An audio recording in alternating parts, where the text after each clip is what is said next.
The Circuit Nazionale Monza is one of the most classic race circuits in the world.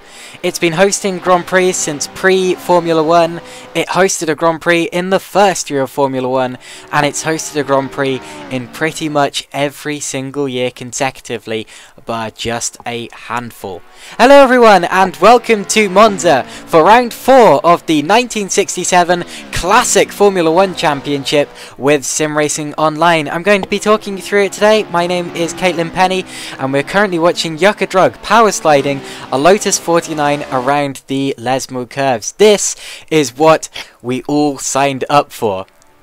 So, as you can see, we have plenty of fire-breathing, fire-spitting, wheel-spinning cars from the 1967 Formula 1 season, all herring around this classic circuit. This is also the classic version of the classic circuit with no chicanes, and therefore just a flat-out, very nearly flat-out blast around the old Italian circuit. Here we have Yucca Drug in his Lotus.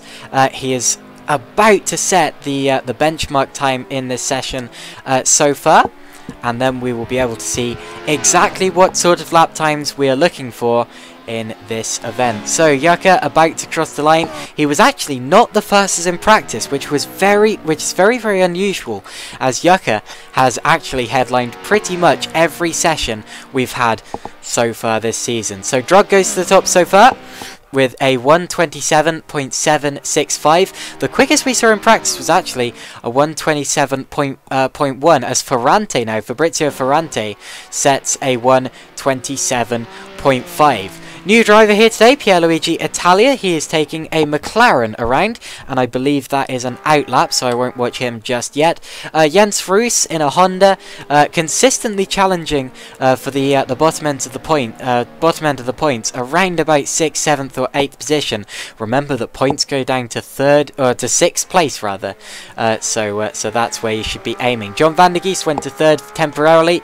He's just been displaced by Bill Grucock in another one of the Lotuses. And still, we know that the times can come down, as we did see 1:27.1s in practice. This nowhere near that quite yet. Jens Vroos crosses the line. It's a 1:34.4, so not entirely bad. Laurent Lons had a very disappointing round last time out, as he DNF'd after an incident in the early stages of the race. He has a point to prove this weekend, as he attempts to get himself closer to where he was in the championship before. Remember, he went into last round in the championship in 2nd position and then dropped to joint 3rd. In terms of the championship, it's still Yucca Drug leading it with a perfect points tally of 27 so far. That's 3 sets of 9 points, which is the maximum that he could have so far this series. Then we have Phil Brown, Laurent Lons and Fabrizio Ferrante all tied for 2nd on 10 points apiece. So a real battle there between Brown, Lons and Ferrante, and they're going to be the names to watch this weekend. 5th in the championship, we have Yusuf Massit, and then John Van der Geest and Pablo Finotti are tied for 6th, before Bill Grocock and Tony Talviti are tied for 8th, and then we have 3 drivers on just 1 point, and those are Jens Vroos, Louis Dufour, and Aziz Khan Yücel. Lons about to put in his lap. Meanwhile, Yucca Drug, incidentally, I missed that as I was reading out the championship results so far, but Drug has gone up to the 1st position and provisional pole with a 1:27.466. Nice lap, but we know that there's more to come. Laurent Lons goes 3rd, 1:28.387. Again, really not bad. Here's John Van der Geest trying to go and crack the top 3 if he can. He's not that far away from Laurent Lons' time just yet. And Van der Geest has a little bit of traffic just ahead of him. That's the Brabham of, is it Max Shepard? Yes, it is. So Van der Geest on this straight, we'll be very glad to have him there because of the slipstream. But through the corners, the dirty air is going to be affecting his car. Remember, there wasn't that much dirty air back in those days, or turbulent air. Whoa, as Van der Geest runs over the grass and on the outside, that's going to cost him a bit of momentum due to... Sorry. Oh, sorry, just needs a second there. Yeah, so there wasn't that much turbulent air back in those days because of the reduced aerodynamic nature of these cars, especially at a track like Monza, but it still existed, did, and it still affected the cars ever so slightly, and Van der Geest may well have been feeling that on that lap.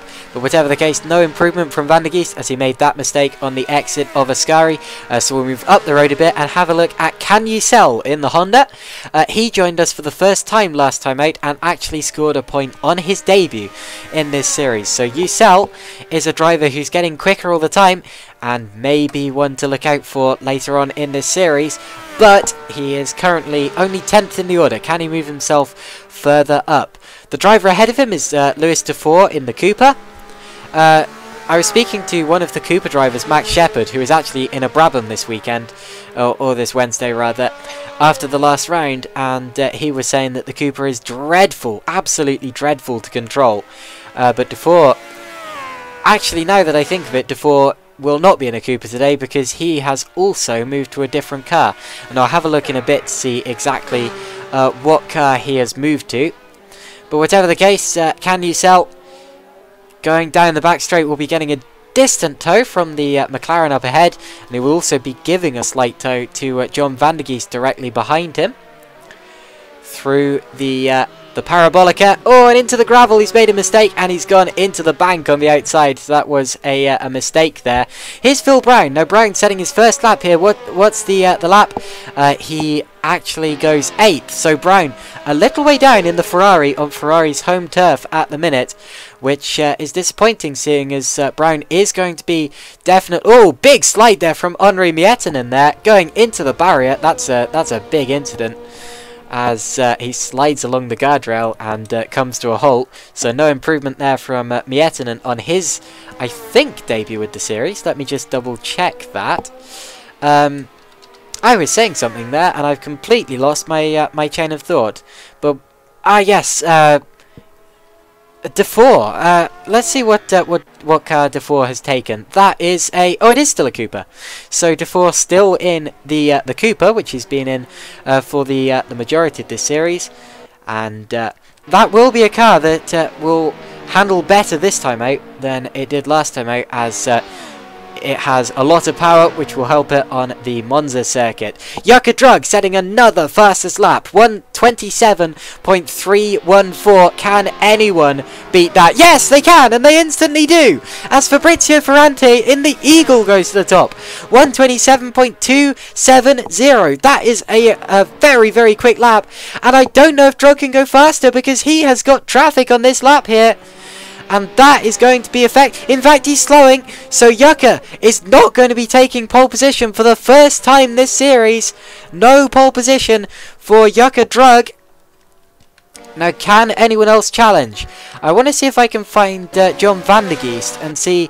well, there's Fabrizio Ferrante.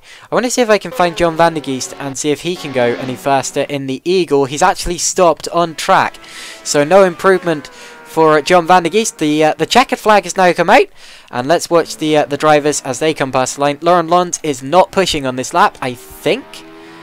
I'll watch it anyway, but I don't think he's pushing on this lap.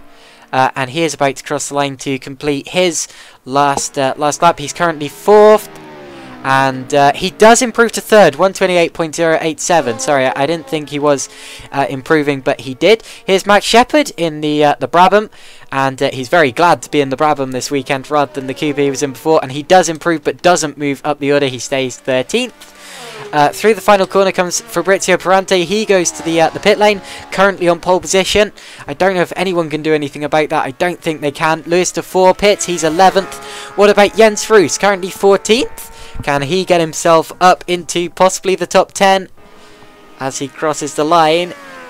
No improvement for Jens Vroos, so no improvement for the Honda driver. Let's go back and see Phil Brown. He needs a good result this weekend if he's going to keep himself in the championship chase, and he does well. He improves his pace but not his position.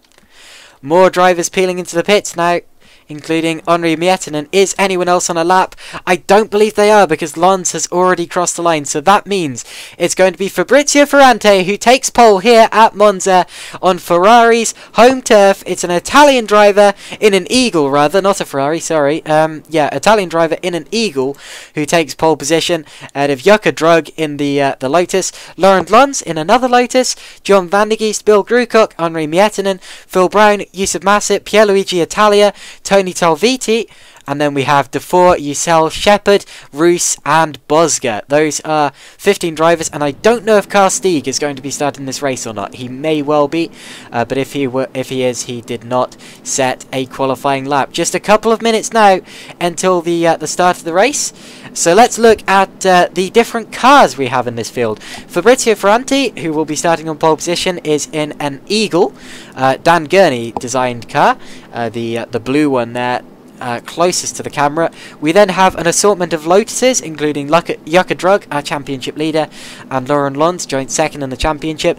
John Van der Geest, another Eagle, and then we have Bill Grewcock there. You can see that the Eagles and the Lotuses are probably the most powerful cars, because they are the cars at the front of the order.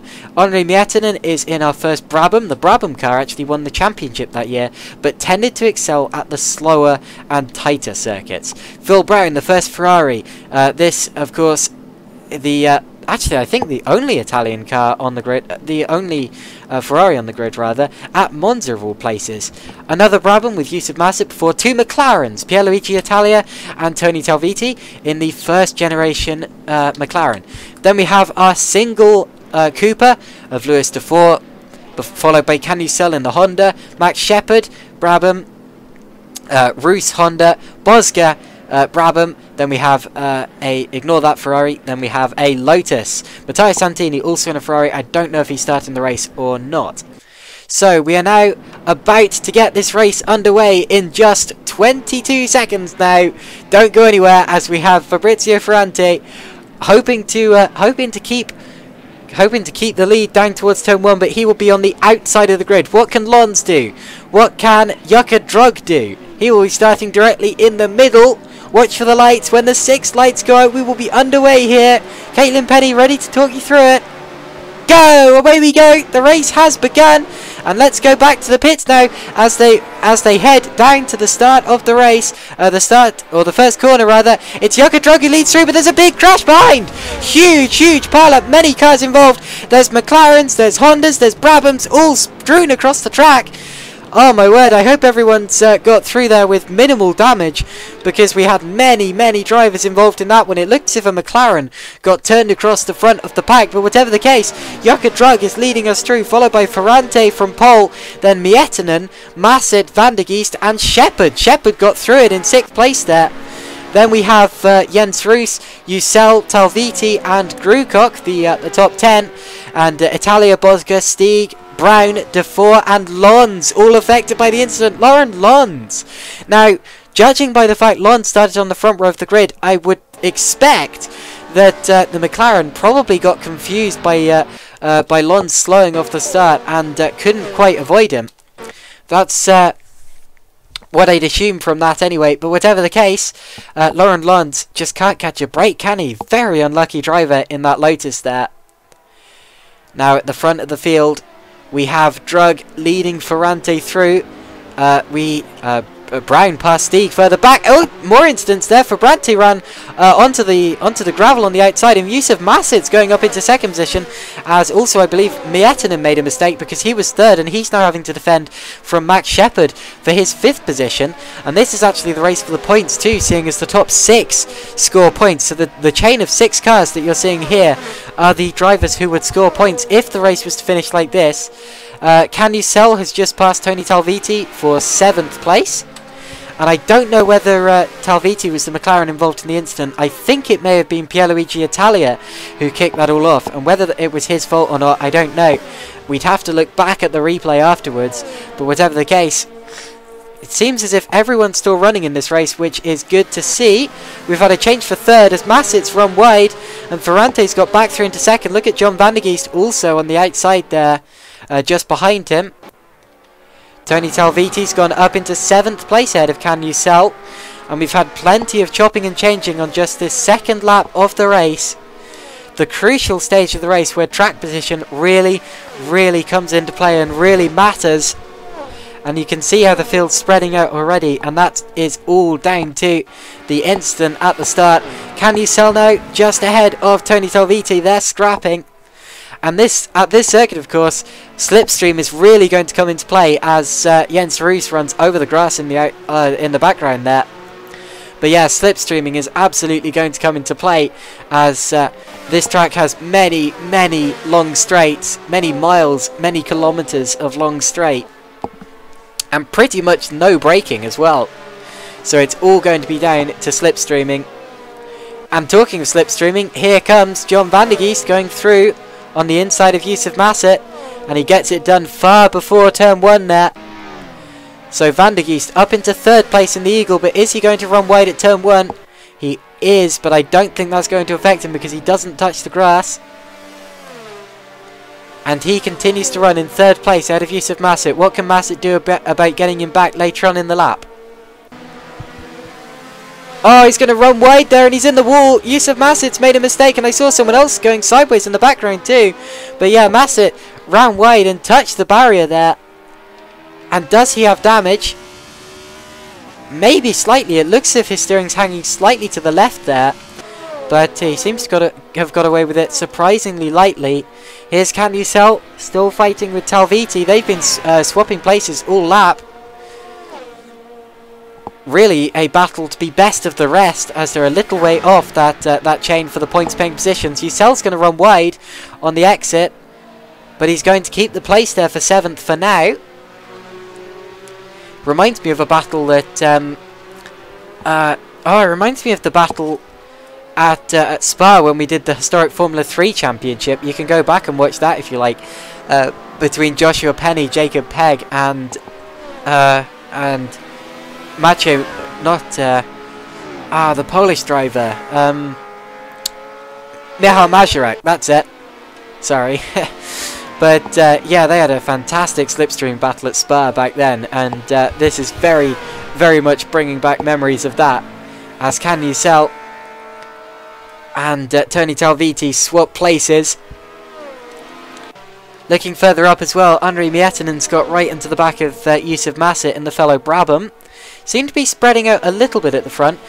Shepard is dropping back a bit, and he was saying to me just before the race that he hadn't done much practice for this event. He'd done roughly, I'd say probably 10 laps before qualifying, and he's just been passed now by Canusel, so maybe there was a mistake there for Max Shepard as he dropped back into that pack, because he was a long way ahead of them before that. But yeah, Max Shepard struggling with the gear ratios a bit before this race. First they were too long, now they're too short. And he may be topping out on the straight. Oh, he's going to run slightly wide on the exit of Ascari there. But Canusel has got him for now. And here comes Miettinen with 2 wheels in the grass, doing a bit of lawn mowing. And Miettinen, or Talviti rather, it's not Miettinen. Miettinen's ahead, it's Talviti rather, who's got up into 7th position with that one. Out of the final corner come this squabbling chain of cars, as Canusel in the Honda goes defensive to the inside, trying to break out of the tow, almost heads into the pit lane. As they go down the straight, Shepard's keeping to the inside, Talviti to the outside, and Bill Grucock's getting involved as well in the Lotus now. Watch for Bill Grucock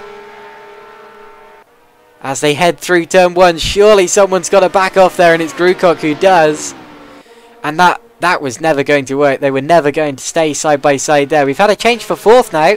Miettinen has just got ahead of Massett. So I said the 2 Brabhams were going to squabble, and they have started.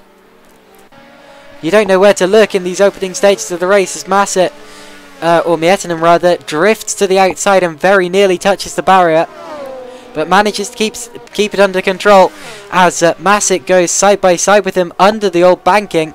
And the banking in 66 was still being used in very specific situations. Wasn't used for Formula 1. It was last used for Formula 1 in 1960.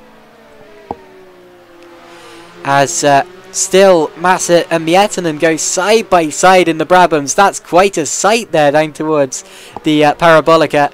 Both liveried exactly the same, just to confuse things. Both number 2 on the side of the car. And it's going to be Yusuf Masset who comes out ahead on that specific lap. Jens Roos has passed Phil Brown further back. Brown really struggling so far in this race. He's going to be really disappointed with 11th. As Miettinen slipstreams his way back past Masset. You're going to be seeing a lot of this in the race. Two cars running close together and swapping places. And if they're wise, they can use it to their advantage. Slipstreaming past each other. And then, whoa! Again, Talviti puts 2 wheels in the grass. He's done that again and again in this race. And he's going to lose control one of these days if he's not careful. But he's just... just as I say that, he's hit Shepard. There's contact with Max Shepard. Now, whether Shepard turned in on him or whether Talviti just didn't leave him space, I'm not sure. But whatever the case, they came together and they've lost the place to Phil Grucock. But, yeah, my word, Shepard and Talviti not coming off well from that one. And I'm going to have a look back at the stream in a second and see if I can spot exactly what happened to the two of them. But yeah, they just went side by side into the corner and it didn't quite work. And if I have to hedge a bet, I'd say that's a racing incident there, as it's very difficult to fit 2 cars side by side into a corner like that. And in fact, Brown has just mugged Talviti and all of that as well. Hello to everyone in the YouTube chat as well. Dr. Doomslab saying good luck everyone. I think everyone needs it, to be honest. I hope I didn't jinx the start, lol. Sorry, well, that yeah, may have been slightly your fault there. And then also High Def Simulation Gaming saying, I bet you're well proud of your work, mate, referring to Dr. Doomslab, slightly cursing the start. He's also saying, this is awesome. Ah, great. Really glad to hear that you're enjoying this race so far. These are some spectacular, spectacular cars on some spectacular old circuits. Round 4 of this championship, but we do have 3 more rounds to come, as Ucell there mugs Masset for 5th place. Oh, and they go side by side into the corner. Oh, my word. And Masset spun. He just got 2 wheels onto the grass. Oh, and he's been hit. Now, who was that? Was that Shepard? Yes, it was. Shepard, with nowhere to go, has slammed into the side of Yusuf Masset. And is Masset just going to park his car? Oh, wow. He's actually hit the wall again trying to get going. But, yeah, we saw that Masset earlier tapped the grass with 2 wheels and tagged the barrier. This time he's spun it round and he's being absolutely hammered there by Max Shepard. Just unfortunate for Shepard, and that's a big shame. Masset seems to have got away relatively damage free, maybe slightly hanging to the left. Let's go up to Shepard. Oh, that car, now is it just me or is that pointing slightly diagonally? It's better than I thought it would be. And oh wow, actually yeah, probably damage on that car as he has a massive slide.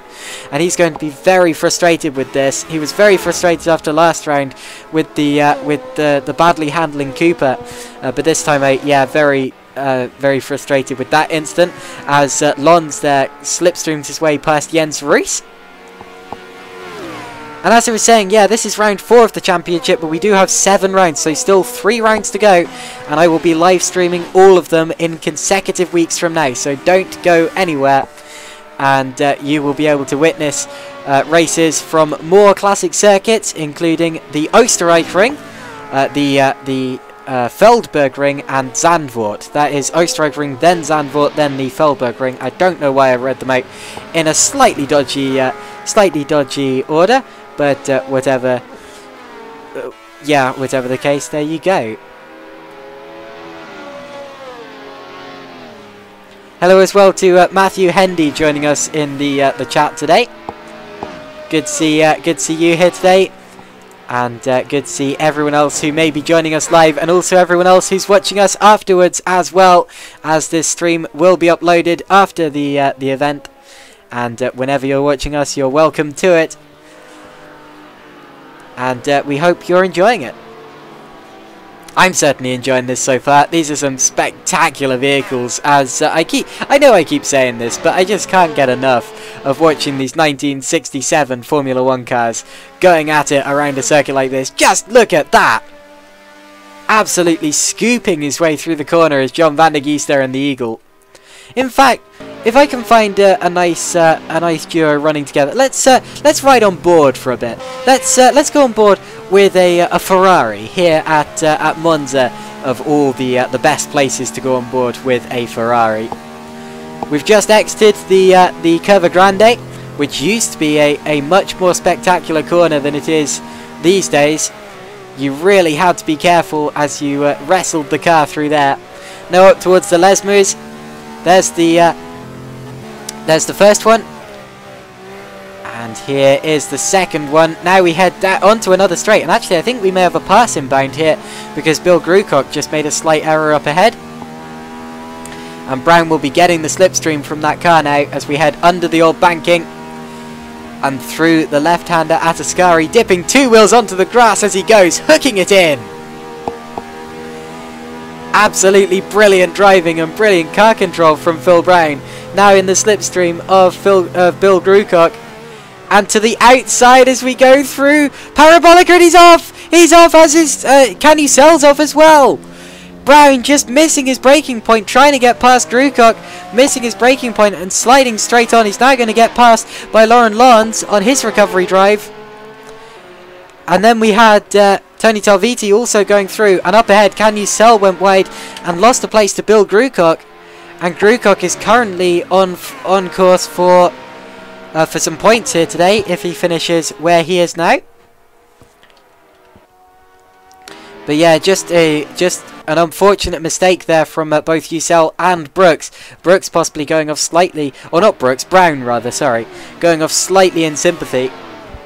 Maybe slightly distracted by firstly the overtake and secondly by the Honda going off ahead of him. Phil Brown now taking a look at Laurent Lons.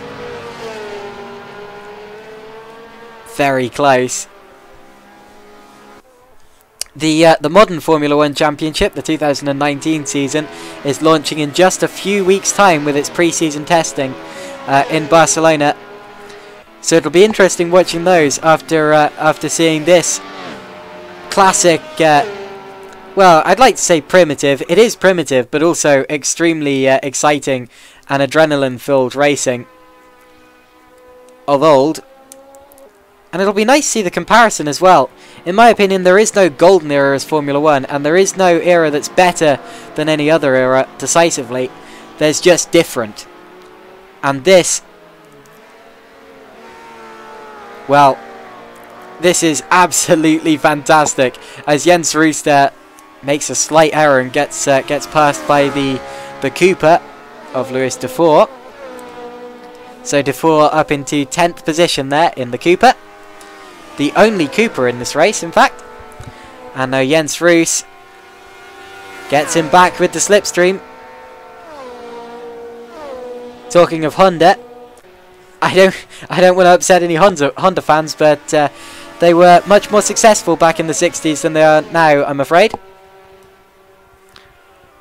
Same can't be said for Cooper, who don't exist anymore. Off in the background goes Max Shepard, having an equally torrid time to the time he had last time out. And he has just scraped along the trees. Seems to have got away with minimal damage, but a big mistake there for Shepard. Oh, I hope he has a better race next time out. I really do, because he's been so unlucky today.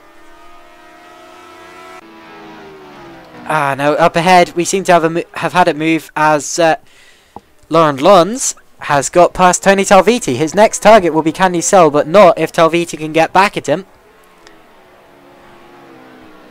Oh, and Talviti does into the braking zone there. Really good from Talviti. Does he get it slowed in time? He does. Very nice. And Lons, remember, is on a real recovery drive here after he got involved in the start line incident, which isn't going to affect, or which is going to affect his championship in a lot of negative ways, I'm afraid to say. But now he gets Talviti back, and he will be hoping to stay ahead for as long as he can, if not permanently.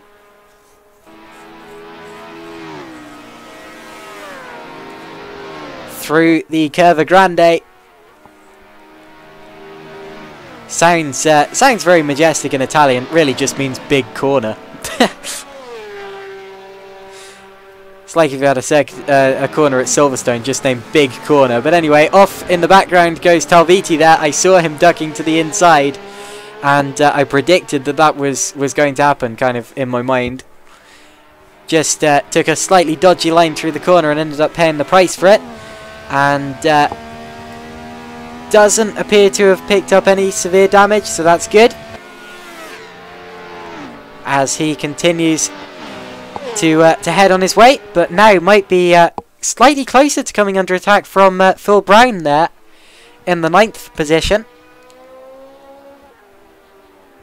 And Talviti will be quite frustrated by this because he knows that he needs to get back up the order or keep his place, because points only go down to 6th position. Meanwhile, I just saw that Fabrizio Ferrante set the fastest lap of the race, which is significant because that means he is slowly catching Yuka Drug. I don't know if he is on average, but he certainly was on the last lap. And that, well, we'll have to keep an eye on that. He's a little way behind for now, but yeah, that might be something we'll have to keep an eye on for the remainder of this race. The gap for the lead currently 3.2 seconds, which is probably Yuka's smallest leading margin of the series outside of the first lap. I wouldn't be surprised if it is. Yuka's been utterly dominant so far this year. So far, a completely clean streak with SimRacingOnline. He's entered 3 events, he's won them all. And can anyone stop him in this series? Lons on the grass, my word! Lons on the grass there, trying to find a way past Can You Sell? And that almost went dreadfully wrong as Brown passes Talviti in the background there. That almost went dreadfully wrong there as Lons tried a slightly desperate move on Can You Sell and really didn't need to. Because with all the slipstreaming going on this map, on this track rather, they're just going to get you back. Onto the start-finish straight we head again. Can you believe we've already had 20 minutes of this race? Ah, it's really flown by, and I wish time would just slow down. This is one of the races where you just want to hide the checkered flag. Just hide it. Don't let anyone wave that checkered flag. Let the racing continue until they run out of fuel.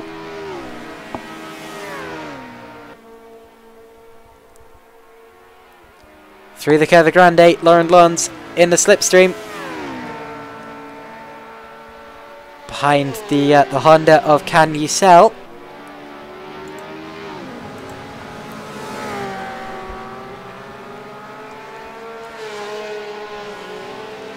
And I just went to check the YouTube chat, and I saw that Matthew Hendy has just subscribed to us. Thank you very much, Matthew.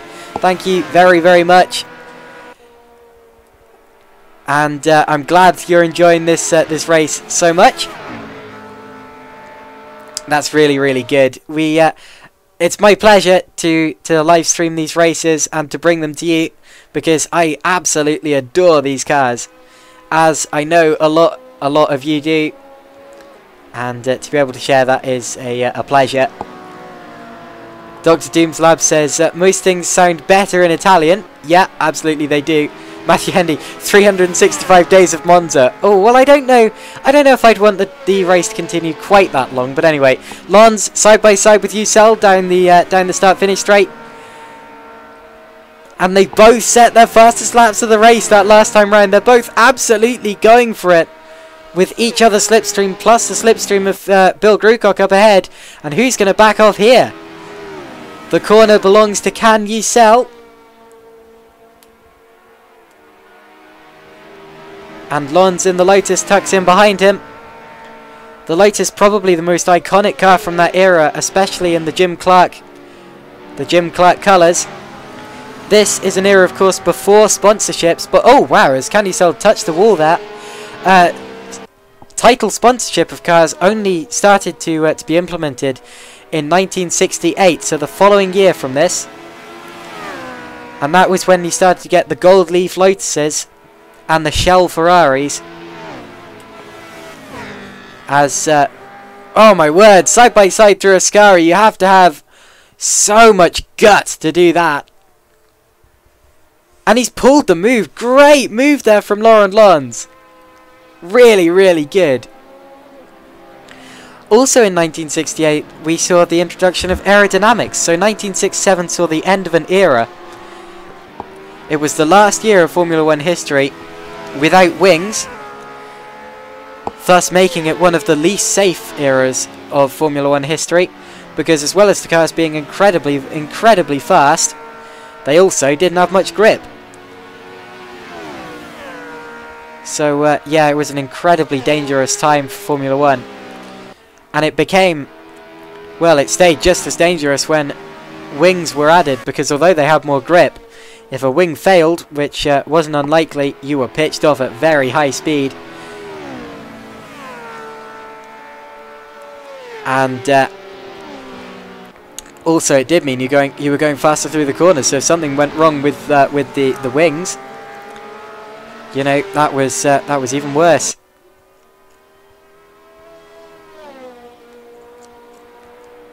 And you can see just how deadly these cars would have been.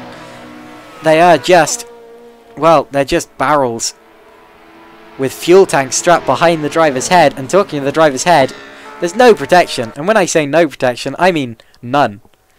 Slight hard helmet, as off in the background goes Candy Cell there. And he very nearly needed to use his helmet there. I mean, it's not even a full helmet. It's open face. And that roll hoop in the background wasn't really a roll hoop. It was not going to protect the driver in a roll. The first thing that was going to touch the ground was going to be their head. Laurent Lons pulls to the inside of Bill Grewcock rather. I don't know why I keep going to call him Phil. But down the front straight, he's up into 5th. So Lons continues his recovery drive as Lotus passes Lotus. Into Curva Grande, Grewcock coming back at him, but having to give him space.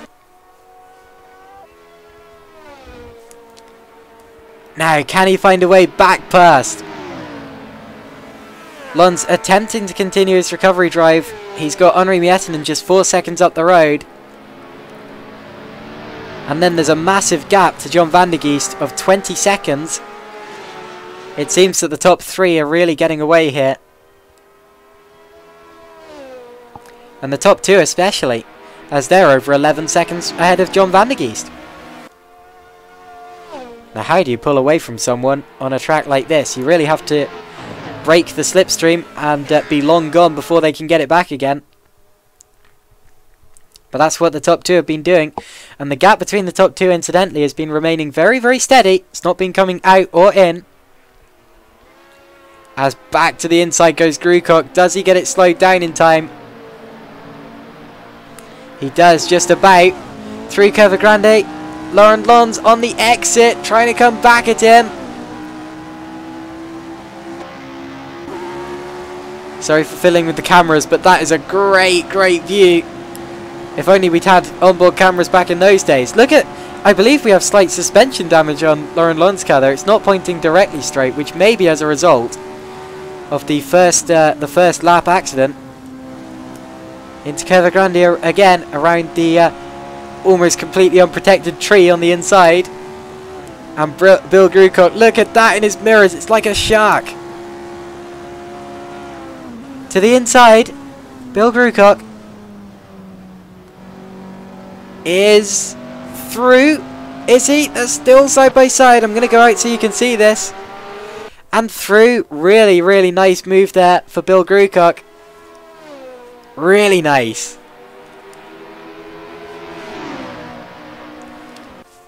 Grewcock putting up a great fight here, actually. He's scored points so far in this series, but not quite with this much pressure. And Lons has got back through there as Fabrizio Ferranti again sets the first lap of the race and takes half a second out of Jocke Drug on the last lap. Wow. Big, big jump there from Ferranti in terms of time as Lons defends from Grewcock. Oh, slight contact. There was a tap there. As in the background, Brown and Newsell swap places. Oh, very nice from Lons. But he's going to be right back in the firing line again now from Bill Grucock.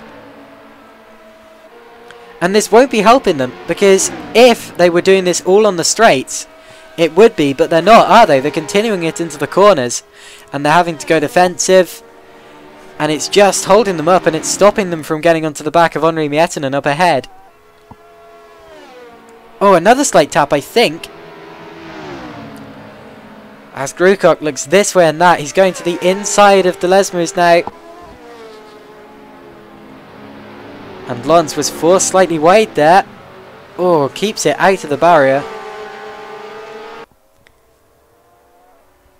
This is really tense stuff. Grucock bobbling through the corner. Down the back straight under the old circuit. You can see just how steep that banking would have been, and they were using that, remember, only 7 years earlier than this. In 1960 they used that banking for the last time. Yücel and Brown again go side by side in the background. And Lons is locked up, he's gone straight on! Laurent Lons into the gravel, and all of his hard work has been unravelled. He's dropped out of the points. He's lost a place to Yücel, who goes into 6th. He's lost a place to Brown, who goes into 7th. He might lose out to Talviti for 8th. Ah, big shame there for Laurent Lons. And that means that this fight now is the fight for the last point-paying positions between Yücel and Brown.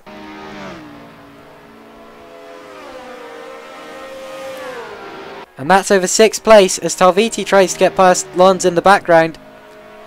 And Lons now has to do that all again in the remaining 16 minutes of this race. Just under 16 minutes until the checkered flag is waved.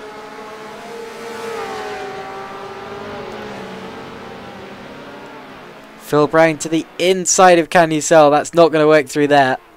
You need to be so far alongside the car for that to even start to look likely.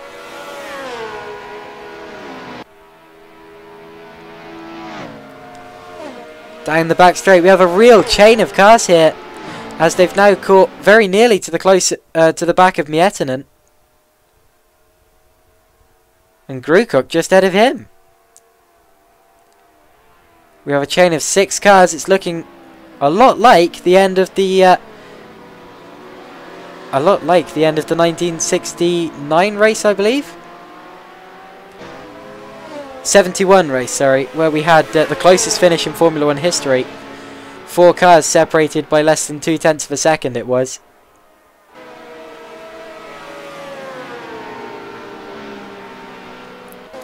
Lons passing Brown again for 7th. So gains 1 place there and is now onto the back of Can Yücel. But can he get back into the points? Well, he can, because Yücel's gone wide. Oh, contact as Yücel and Brown get together, and how did they hold it there? Oh my goodness. I was sure that someone was going to go spewing off to the side of the circuit. But somehow they didn't. Really nice car control from both of them there. The collision physics in Assetto Corsa don't normally allow for holds like that.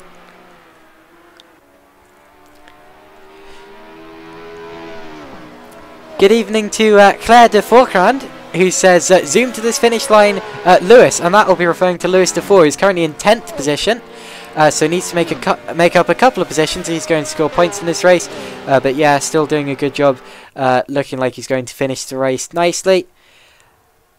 And, oh my goodness, Dr. Doomslab, I knew I recognised your name. You made this mod. Did you?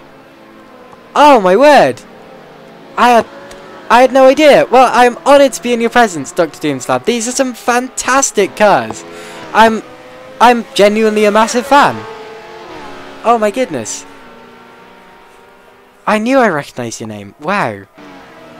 Okay, well, yeah, fantastic mod. Very, very well done. Very well made. And, just so accurate as well. So accurate. To the extent where I was saying back at the first round at the Highland circuit that whenever you went over a bump, you could see how the different cars handled. You could see, for example, that the Eagle really tended to bounce, almost as if its suspension were axes. And then you had the Cooper, which did the very same thing, but horizontally. Whoa, as Brown and Ucell go side by side, and Brown gets the place. In terms of the way that the Cooper would really rotate sideways. The Ferrari was much stiffer. And then you also had the Lotus, which seemed to be placing its wheels exactly where it needed to, especially over the jumps. Yeah, fantastically made mod. Probably my favourite mod, I'd say. Can Ucell there, slipping straight back past Phil Brown. And just up ahead of them as well, that is Henri Miettinen, who has just been passed there by both Grewcock and Lons. Lons, don't make the same mistake again. It looks as if he might. Oh, and there's contact! Oh my word! Miettinen has hit the back of Lauren Lons' car. And do they both get going without getting collected? Just about. Oh no, Miettinen really spoiled it for Lons there. And goes back into the pits. Possibly to give himself a drive-through. It says in the rules that you should if you can. And if he does, that's going to be a really... Yeah, that's really good sportsmanship there for Henri Miettinen to give himself a drive-through. But still, yeah... he just so unlucky for Lons. Keeps getting ruined every time he starts looking like he's going to get a good result. Here's Brown and Ucell fighting over 5th place, just ahead of Lons and Talviti. Lons, well, it's not over for him yet. He's been battered and he's been bruised, but he's still in contention for points in this race.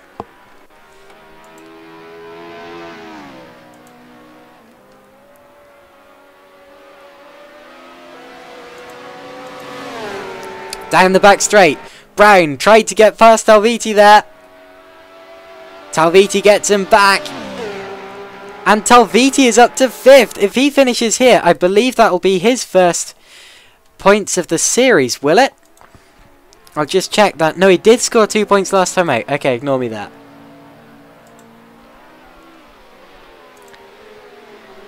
Brown back to the inside. Back past Talviti. That's into the Parabolica. It's easy to outbrake someone by darting to their inside at the last minute and just braking slightly later. And if you're on their inside, they can't turn in, meaning you've got the corner. It's all to yourself. But on the exit of the corner, with the excess momentum you get from running slightly wider at the start of the corner, wide in, tight out, you're just gonna get mugged again, especially with the slipstream. So outbraking maneuvers like we just saw from Brown aren't necessarily that effective at a circuit like this.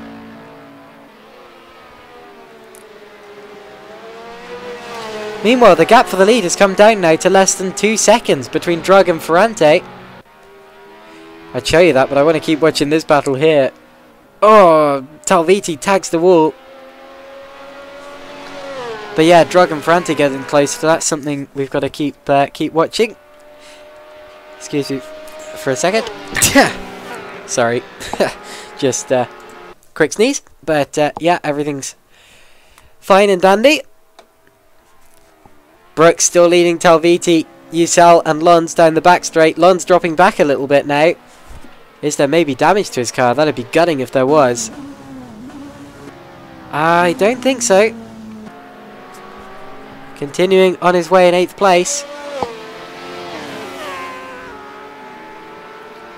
Down the back straight. Let's take a quick look at our... Oh, it seems we've lost... So we've lost 2 drivers in this race already.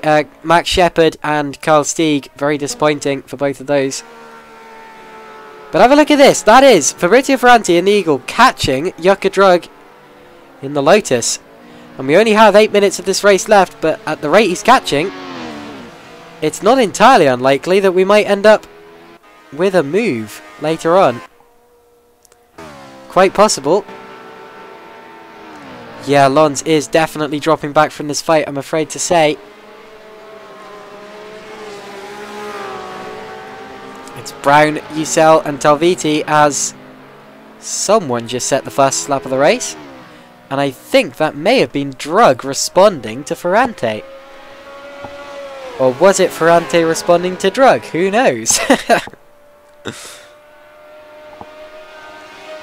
Personal best for John Van der Geest as well. He's running in completely clean air in this race.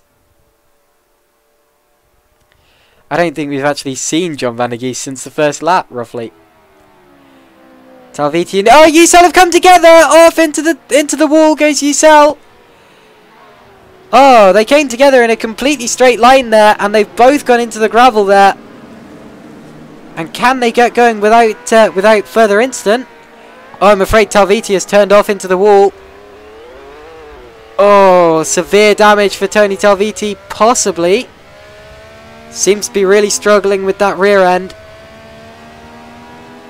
Yeah, the car doesn't look like it's handling right. Yücel seems to have got away with it, and he's just behind Lewis Dufour, who might actually stand a chance of points if it keeps going this way. Yücel passing Dufour there. And they're still side by side on the exit. Hopefully they don't come together like Yücel and Talviti just did. I'll have a look back at what happened. Now, who moved over on who there? Ah, if I had to hedge a bet, they both sort of came over on each other a bit. Yücel seemed to be moving slightly faster relative to the edge of the track. I don't want to put any blame on Yücel yet because I haven't seen it from enough angles, but yeah, unfortunate anyway, and Talviti appears to have retired. So drama in the late stages of this race. Oh, it's Dufour's dropped down. Now, has something happened while I haven't been looking? I wonder whether the... Oh, I did, sorry. Yeah, I completely missed that. We caught it on the stream. And it was Yücel running into the back of Dufour in the Lesmers. Oh, it was indeed. I'm afraid Yücel may have caused the incident with Miettinen, and now he's caused... Well, he's definitely caused the one with Dufour, running straight into the back of him and spinning him round. Oh, that's a shame. Dufour managing to keep it out of the wall, but has now dropped into 9th position. And is Yücel... Nope, sorry, ignore me. I thought he was in the pits, but he isn't. And he's off! Yücel running very wide. Something is definitely wrong with that car at the minute. Because Yücel has just had 3 accidents in 2 laps. And oh yeah, you see the damage. He really needs to pit this car. That's not a nicely handling car at all. There's Miettinen. He's going to cause another one. Yeah. Come on, Can. He's going to have to pit that car, surely, because he's just a hazard at the minute. Lewis Dufour weaving around a little bit.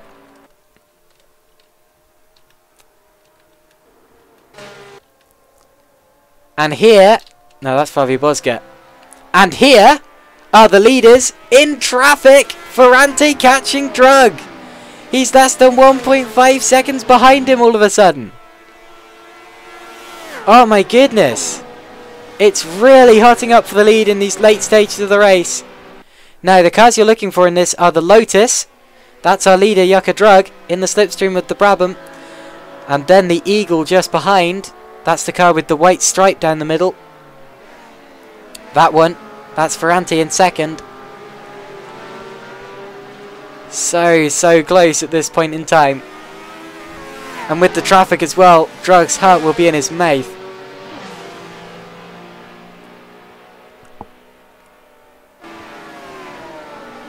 Along the back straight we go. The home straight, rather.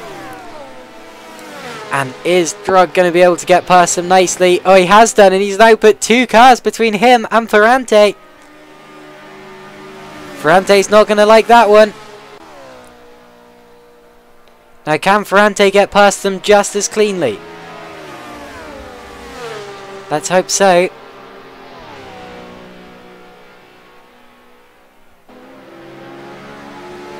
Through the Lesmers we go, and these cars are Yusuf Massad and Jens Roos fighting over 10th position. Massad just behind Roos, and they need to be getting out of the way for Ferrante here. They're holding him up. Ferrante now dropping below 2 seconds behind Drug again. It was crucial that Drug was able to put those cars between him and Ferrante. And Ferrante will be fuming. Down the back straight they go. Can he get through?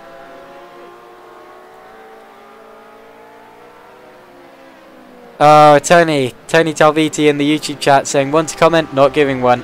Obviously frustrated. Sorry to see it. Oh, and Masset. Wow, Masset's gone off while I was looking away. But Ferrante has got through nicely. So Ferrante has got through safely. I'm going to have to look back at that and see just what happened there. Now, was that... Oh, goodness. Well, it seems that... oh, my word. It seems that Ferrante came through on the inside and just surprised both of them. And they both ran off. But Ucell and Masset still running. Ucell in 8th now. Well, actually, that was Roos, rather. So Roos and Masset still running. Roos in 8th. Masset has just taken 11th off Pierluigi Italia. And I don't think that gap's going to come down again. We've got less than 2 minutes left in the race, and that was pretty much Ferrante's last chance there when they got caught up in that traffic. And he's going to be fuming at that. Absolutely fuming.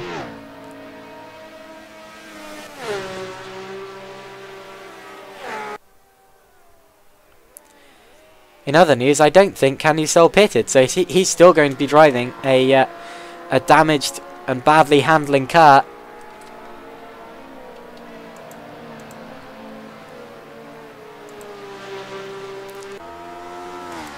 Unlucky Tony, says Matthew Hendy. Yeah, unlucky Tony, very much so. Sorry to see it. On to the final lap of the race we go now. Yucca Drug leading from Fabrizio Ferrante. And I believe it's going to stay this way. Ucell's just past Miettinen, so there's a fight going on for 6th place. Wow, you have to look a lot further down the track. Oh, it's actually... 7th, rather. It's actually getting very close between Brown and Lons here. That's over 5th position. And I believe we can afford to... Yeah, we can afford to watch them until the end of this lap. So Brown just ahead of Lons through the Ascari curve. And this is over the final 2 points. 5th position is 2 points. 6th position is 1. Both of these drivers have scored points before. And remember, both of them are actually tied for joint 2nd in the championship. So this is a crucial fight in terms of the championship standings. They're both going to get passed by Fabrizio Ferrante, who is going to claim 2nd place in the championship. But this is over who will be 3rd. Unless John Van der Geest can get involved, actually. Where's Van der Geest in the championship? He's a little way off, so... Yeah, this is the fight for 3rd in the championship. And as they cross the line, they're still side by side. But we have to look back now to Yucca Drug, who comes out of the final corner now in the wake of a Cooper. Lewis DeFore. And Yucca Drug is going to win at Monza. It's a 4th straight victory to continue his 100% streak. Yucca Drug wins again, but this time he was under real pressure from Fabrizio Ferrante, who almost took advantage with the traffic. Utterly fantastic race. 3rd place is going to be John Van der Geest, who comes around the final corner now. Just 20 seconds behind, so a big gap there. That's the gap we're used to seeing for 1st place here. John Van der Geest finishes 3rd on the podium. 4th place is going to be Bill Grucock, but he's a long way back and he's had to defend all the way through the race from Lons and Brown and further drivers as well. So he should be very proud of himself for finishing 4th in this one. And then further back as well, Lons has got ahead of Brown and seems to be able to keep that. But yeah, Grucock definitely his best drive yet this series in the powerful Lotus. Bill Grucock about to cross the line. Really, really nice from him there. 4th position goes his way. And then further back, Lons claims 5th. He's just crossed the line. And Phil Brown claims our final point in 6th place. So after that round, it's Drug leading the championship, followed by Ferrante in 2nd. Then Lons 3rd.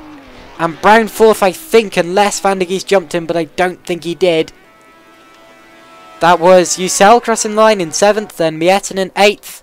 And we're waiting for Lewis DeFore, our final driver on the lead lap in 9th place. 10th was Yusuf Massa, 11th Jens Roos. Then we have Gianluigi Italia in Italia, Flavio Bosga, and then several retirements. Tony Talviti after that incident with Can Selt. Max Shepard retired after several incidents in the early stages of the race. And Carl Stieg retired after our opening incident. So that is the lot. And I'm afraid it was an incident-packed race, especially at the start. We had a big accident right on the first lap, but it was also a very exciting race, and definitely the closest race at the front of the order that we've had so far as well. Thank you everyone for joining us here today. Really nice to see you all here, including everyone who joined us live in the YouTube chat. Matthew Hendy, High Def Simulation, who says great stream. Oh, thanks High Def. Thanks for joining us. Dr. Doomslab, who says Yucca, congrats. And indeed, congrats to Yucca Drug, our winner. And congrats to Dr. Doomslab for making this fantastic mod.